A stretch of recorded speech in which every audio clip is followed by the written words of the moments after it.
बिस्मिल्लाहिर्रहमानिर्रहीम। अस्सलामु अलैकुम। आप देख रहे हैं K92 न्यूज़ और मैं हूं नाइला भट्टी। शामिल करते हैं आज की अहम खबरें।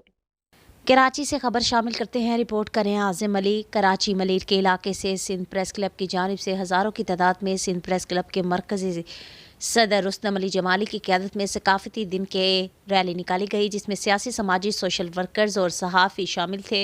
रैली शाह लतीफ़ से कराची प्रेस क्लब तक निकाली गई। रैली में शरीक सिंध प्रेस क्लब के मरकज़ी सदर रुस्तम अली मंठार, तन्यू याकूब चांडियो, अब्दुल जब्बार मंठानी, अकबर सहतू, नज़ाकत ढोमकी, आशिक पलेजो, गुलाम अली पलेजो, लियाकत मस्तोई, सब ने मिलकर एक ही नारा लगाया, सिंध में गैर मुल्की नामंजूर। आखिर में सिंध प्रेस क्लब के सदर रुस्तम अली जमाली ने अपने ख्यालात का इजहार किया कि सकाफ़ती दिन हमारे लिए ईद का दिन है और ये दिन हम लोग खुशी से मनाते हैं, और कहा कि इंशाल्लाह जब तक जान में जान है तो अपना सकाफ़ती दिन मनाते रहेंगे।